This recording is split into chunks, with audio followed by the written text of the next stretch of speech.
Bwana Yesu asifiwe. Acheni tuombe tuweze kusikia neno lake Mwenyezi Mungu na neno lake likaweze kutuelea kwa urahisi.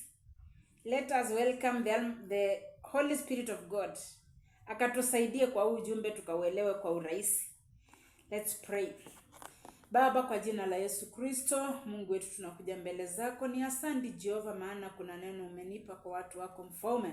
Na kushukuru kwa sababu utalifuata likaweze kutenda kwa kusudi lako Mfalme. Tunajua neno lako Mungu wetu ni kama mvua, halitakuja bure, halitakurudia bure Mfalme, bali litakamilisha ile kazi umelituma likakamilisha. Baba yangu, ni asante kwa maana wana wako wanaenda kukulisikia neno lako. Naomba Roho wako Mtakatifu akawasaidia wakakubaliana na neno lako. Kama kunaye ambaye hataelewa Mfalme wa wafalme, msaidie. Wewe ni Mungu wa ajabu na wewe ni Mungu unatupenda sana. Tusaidie kama watu wa nchi yako. Nchi yako Kenya ulisema ni mtoto wako Mfalme. Wacha tukasikie kutoka kwako Jehova. Na ni kwa Yesu Kristo tumeomba hata na kuamini. Amen. Wakenya, neno la leo, kuna message nilipeana last time about characteristics of the next president.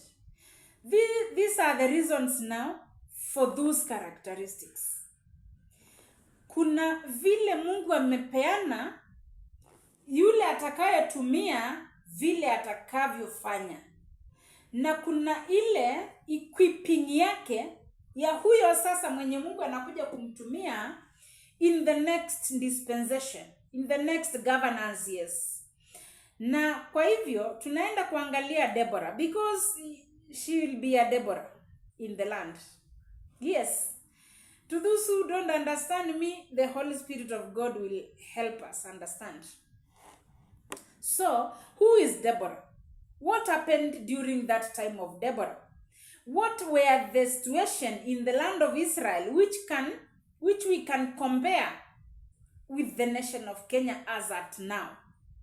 So one, tunaona Deborah, maana yake inamaanisha to speak. God's mouthpiece. God's mouthpiece. To speak. That is the meaning of Deborah. Deborah was a prophetess. Yeah, she had a spiritual gift to connect with the Almighty God. You know, a prophet, we are all prophets if you can connect to the word of God easily without being helped by others. That is what to prophesy or to be a prophet means, or a prophetess. Deborah was a wife. He had a family. She had a family, that is. Deborah was a judge. Yani alikuwa in a political office. Remember, hapa ndio Mungu akuje kumtumia. He had already equipped her with governance and priesthood. That which I have been talking of. Now let me elaborate more. To those who will understand me, they will explain it to others. To those who will not, please understand it. Let the Holy Spirit of God help us all. So, alikuwa na characteristics of a politician, because she was a judge. To judge is to govern. And she had the priesthood, because she could do angetoa dhambi mbele zake Mwenyezi Mungu. She was also allowed to do so. Unajua sio kila mwanasiasa akona that capacity to go before the Almighty God and do duties of the body of Christ. Yes. So, tunamwona Deborah alikuwa a judge and a prophetess. Deborah, hiyo tunaiangalia kwa Judges 5 tu yote. Actually 4. Judges 4 and 5. Judges 4 and 5. And I think in chapter 5, ndipo tunauona wimbo wake, ambao kutokana na huo wimbo ndio unaotueleza what was happening during the time of during the time of wakati Wanaisraeli walikuwa wamefinyiliwa na maadui. Wakati ameimba wimbo, Deborah kwa wimbo wake kwa chapter 5 ndio tunamwona, ndio chapter 5 yote ndio tunaona vile Israeli kulivyokuwa. Na actually kulikuwa vile kulivyo katika nchi yetu ya Kenya. Tuangalie conditions zile Deborah alipatana nazo. Tuangalie the situation zile Deborah alipatana nazo katika nchi ya Israeli. In the first place, economy was too bad. Economy of the nation, of that nation, was too bad. Yes, she was to rectify, or rather to revive, the economy of Israel. There was worship of gods. Kenyans kwa hii nchi ule uabudu wa sanamu uko katika hii nchi ya Kenya. Kama sio Mungu kutupenda hawezi tumia. But because we are going to plead for mercy, na tuinue damu yake mwana wake, damu yake Yesu, ndio tutainua Jehova akaiangalie na akatuone kupitia kwa hiyo damu, na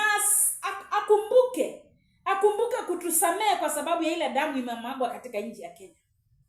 Sababu anakuja kututumia, and he cannot use a filthy nation. Lazima anakuja kutumia nchi ambayo iko back to him, fully aligned. Mungu wetu ni very holy. Our Father is too holy. He cannot use a filthy vessel. Actually hata kwa kutuita, hata kama atunja align, kuna vile anatu align ndio akatutumia. He cannot use anything, anybody, anyhow. He must justify, consecrate all that. Mtu ajirudie na align na yeye ndio aweze na kumtumia. Hapa tunaona vile worship of gods zilikuwa kwa wakati huo kama vile kulivyo Kenya. Kenya nawaambia ni Mungu tu ametupenda tu atutumie. Kama sio hivyo, ule ukafara uko katika nchi ni ukafara wa hali ya juu. Watu wanaua wengine. Kuna watu hata Mungu wa mbinguni tuhurumie jamani. Tuhurumie Jehova. Let me not go there. Kuna wakati nitakuwa na that grace. There was fear in the highways. Njia hazikuwa zinapitika. Woga. Hebu muangalie tu wana youth wetu. Yaani hata mtoto akitoka tu hivi mzazi anaanza maombi. Because kurudi kwa mtoto itategemea mkono wa Mungu. Na hapa ni Mungu atatuhurumia sana. Fear ilikuwa imejaa Israel. Angalia watoto wanaenda kufungiwa. Wakitoka hapo wanapewa bond. Unaona mtoto ameitishwa bond ya 300,000. Nao watu hawana chakula kwa nyumba. This is the situation that was then. Yaani kulikuwa watu wamedespair. Yaani watu walikuwa wame lose hope. 1, bad economy. 2, worship of idols. And 3, fear in the land. Fear, woga. Watu wamekuwa wame lose hope. Hakuna tumaini. Katika nchi ya Kenya tumaini iko wapi? Yaani kulikuwa na woga na kukosa matumaini. Despair. Kulikuwa na idolatry. Hiyo sasa wabudu wa sanamu. Conflicts. Hapa ni huyu must go, hapa ni nini, one term ni nini. Yaani vitu zilikuwa zimejaa katika nchi ya Israeli. Vile mnaona tu sasa. Conflict. Badala watu wa seto, Mungu atumie nchi inakaa ni kama kuna pahali inakimbia. Kenya inakaa ni kama kuna pahali imewekwa kwa mbio. Na imepatiwa mandakika fulani mufike pahali fulani. Of course we are Mungu wetu kuna vile wanafanya kazi. Lakini hapa nchi inakaa ni kama inakimbizwa. Na inakimbizwa na miungu na mapepo, mashetani. Nchi inakaa haina amani completely. Let us be open. Kanisa saa hii ni vile tu Mungu ametusaidia. Kuna wale apart from from those vessels of God wenye amekuwa ameinsist kwao wasimame na nchi, kuna wale walikuwa tayari wamepotoka, na Mungu anatuhurumia. We are all coming back to understand our assignment. I thank God we shall all speak with one voice. Kuna huu wakati yani walikuwa wanapigana wao kwa wao, wenyewe kwa wenyewe. Kila mtu anataka ajiwekee kitu, kila mtu anataka achukue hii, na yule hana akufe, yule ako nayo achukue zaidi. Wakati huo wa Deborah, ndivyo ilivyo saa hii katika nchi ya Kenya.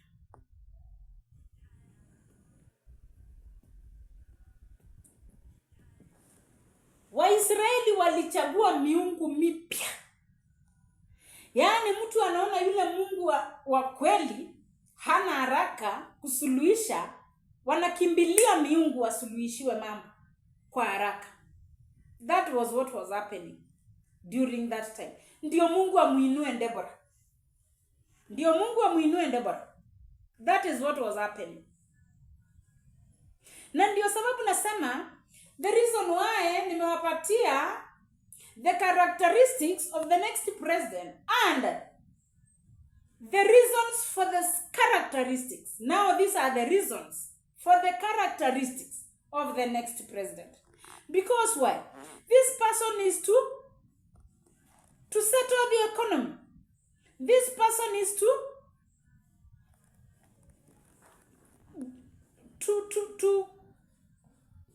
get out, yani kuondoa kabisa uabudu wa sanamu. Huyu mtumishi wa Mungu anakuja kukua ni kama ana solve matters, governance matters, priesthood. I am sure men and women of God understand this. But because nilisema hapa tusikue na wivu. Ukiona mtu akisema nimetumwa hii na hii na ile, mhurumie, amepitia. Mhurumie sana, kuna mambo amepitia. Kitambo Mungu akuje kuwasiliana na yeye. Na kitambo huyu mtu akuje kukubaliana na yeye. Amepita into situations. Na conditions zingine ni Mungu tu. Ndio. Hapa itabidi tumuombe.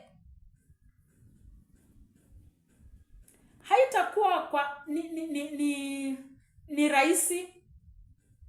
Haitakuwa ni rahisi, but because the Almighty God has equipped them, it's like they are already surrendered as a vessel for the Almighty God to use. That is why that is a very important characteristic. Ukue tu mtu ajiachilie tu, ikue tu ni kama si yeye ana exist, ni Mungu ana exist, ni Yesu Kristo ana exist, ndio kazi za Mungu zikafanyike na zikaanze. I don't know how many will have understood me. Nimesema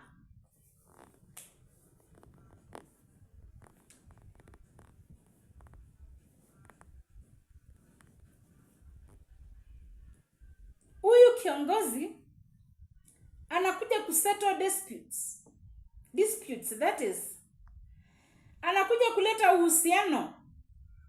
Unajua wengine conflicts zinakuja kwa sababu ya shida. Unaona hizi chuki, watu wanachukiana. Hawafai kuwa wanachukiana, wanafaa kuwa wanapendana sana. Lakini mtu anaangalia huyu ako na hii na ako na hii na ako na ile na anataka kuchukua ingine. There must come conflict. Because kwa nini tu uchukue kila kitu ikue ni kama ni yako? This person, nimesema, this person will hold people like anawakutanisha watu tena kwa upendo wake Mwenyezi Mungu. Ndio kwa upendo waka reason together. This person, nasema characteristics za Deborah kwa sababu those who have not yet gotten this, the Lord it is a woman who will settle everything in the nation of Kenya. So we better align ourselves. We better agree. It is a woman who will now bridge the governance of the nation of Kenya to the youthful, to the youths, yes. So Deborah alizungumzia watu, alipeana ujumbe wa Mungu sana kwa watu wake Mwenyezi Mungu. I have said Deborah was like, it means a mouthpiece, God's mouthpiece, to speak. That is what it means. So she inspired, yani alitaka watu wakafanye kazi kwa pamoja. Yani ali create atmosphere yenye watu wanawasiliana kwa umoja.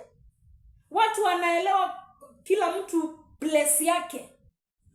Kama wewe ni wa economic revival, kama wewe ni wa economic revival center, kama wewe ni wa the body of Christ, kama wewe ni wa kwa rectify the economy, hizo mambo zote Deborah alikuwa anajua. Na alikuwa na that capacity too, because alikuwa na nguvu zake Mwenyezi Mungu.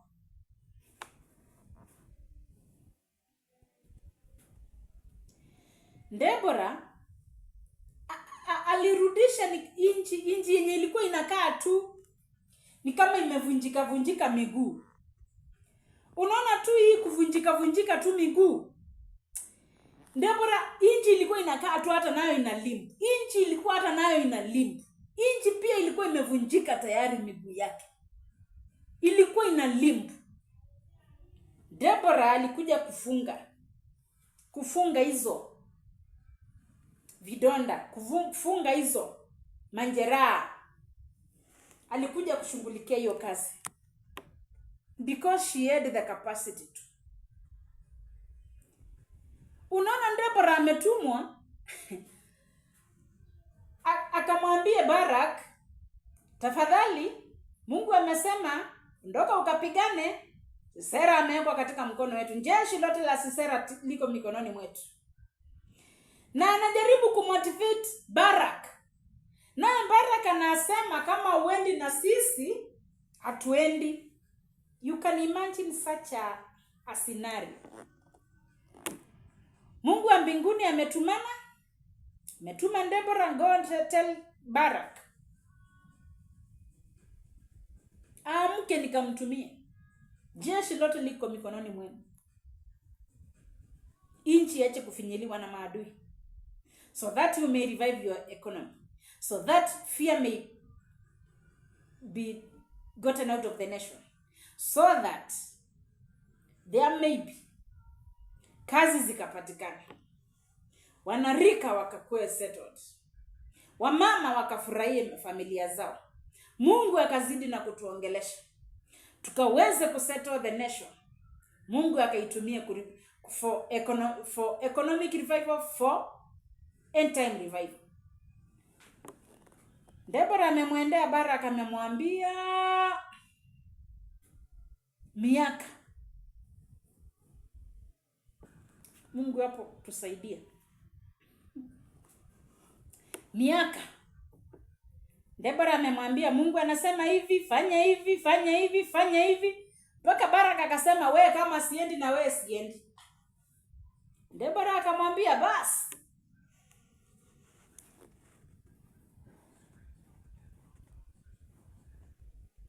Remember, when the Almighty God assigns someone duties, ako na ukweli, maana ndiye Mungu, sio ukweli, ako na uhakika huyu mtu atafanya hiyo kazi, because niye alimuumba. Na kila mmoja aliyeumbwa. Kuna wakati nitakuja kuwaletea message concerning why everyone was created and how they were created. Unajua tunasemanga tu ni mambo na biology. Hapa kuna utatu mtakatifu wa Mungu unafanyanga kazi. Utatu mtakatifu wa Mungu unafanyanga kazi. Because the man is just to bridge akuwe sasa watatu, the third one. Hapa ni Mungu na mwanamke. Maana Mungu anaumba tayari, then anaweka kwa tumbo ya mwanamke. Hey, I know that is a mystery. I'll bring it when I'll have that grace to. For now, wacheni nieleze. Wakati Mungu anatupatia assignment, huwa anajua hii assignment niliiumbia huyu na huyu anaweza. Now the misalignment ndio inatufanya tusikamilishe lile Mungu alituumba tukakamilisha. No wonder Baraka alipatikana ako kwa shughuli zake, maybe alikuwa hata ako kwa maulevi. Sijui alikuwa wapi. Hatuwezi tukasema alikuwa, yani kuna pahali alikuwa tu, pahali kulikuwa hakuna alignment. Kwa sababu gani Mungu atumane neno na mtu asishike? Hakuna jambo lingine, misalignment, yes. So assignment yake ikachukuliwa na Deborah, because in the first place Deborah was judge. Alikuwa tu anawajaji. Even before he was given now the office officially, she was an intercessor. She was praying for the nation. Yes. So hapa tunaona priesthood and governance merging for the benefit of Israel.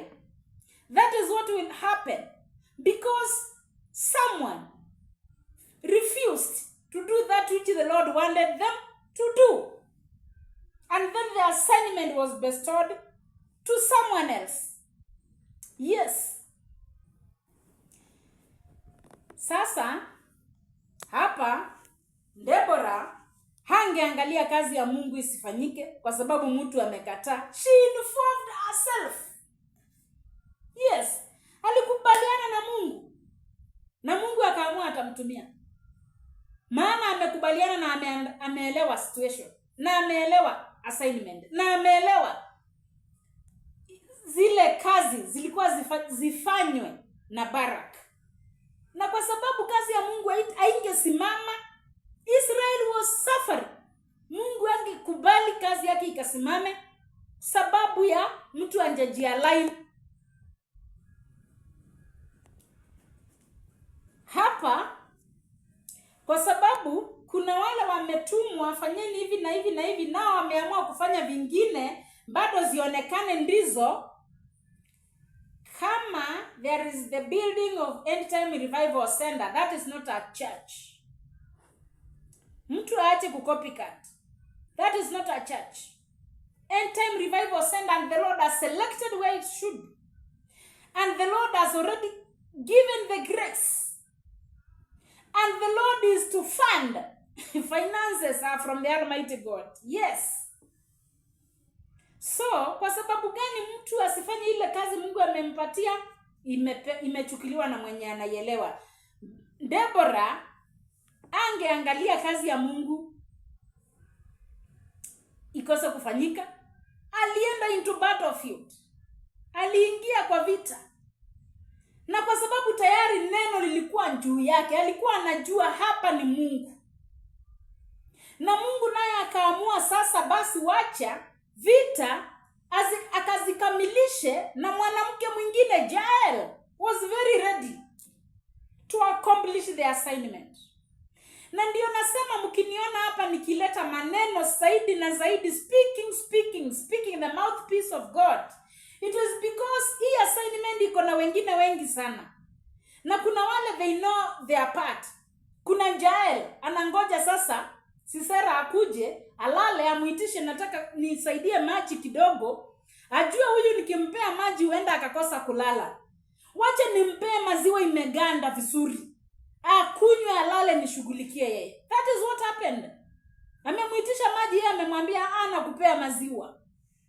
Na kwa kikingi ya hema anashughulikia huyu.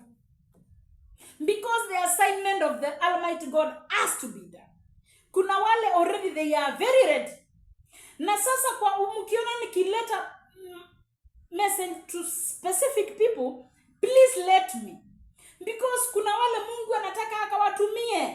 They already know. It's only that they don't know when. Now I was to tell them it is now. I don't know how many people are understanding me,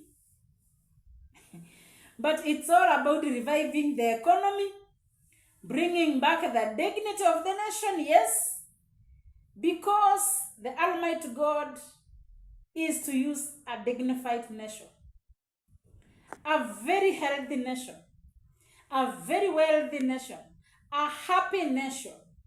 Yes, those are the reason for the characteristics I gave you. Hizo ndizo sababu za zile characteristics nilipeana last time. Finally, Kenyans, because it is the work of God and because it must be done, help me just by understanding me. I only pray that you understand me, nothing else. I only pray that you pray for me. I only pray that you pray for the nation. I only pray that you pray that this time is shortened. Najua kuna wakati nyuma kidogo niliambiwa enda waambie don't let them not impeach because the land will look like it is scattered. Enda useme fulani asiimpichiwe, na nikasema, lakini bado wengine wakasoma Biblia akasema Mungu alisema fulani na fulani hawako. We. Hii neno la Mungu kweli ni letu sisi sote, lakini kuna tegemea vile utalichukua. Mungu alitaka nchi kuwe settled, because a settled mind can get what the Almighty God is saying. Lakini saa hii nani kweli atashika vile Mungu anasema? Unasikia hapa 1 term, 2 term, 3 term, forever term. Nani atashika? Nani atashika kweli? Kila mtu ukisikia sasa ni wakati wa kulimbu, miguu sasa inalimbuko mtaani. Kweli nani atashika vile nasema? Mungu alitaka nchi settle. Kwa sababu haiku settle, he is doing it himself. He is settling this nation. Yes. By his means, we shall all see. But by his means, the nation must settle for him to use it. For today, sina mambo mingi ya kueleza the reason for the characteristics. I am sure I am understood. Thank you. God bless you.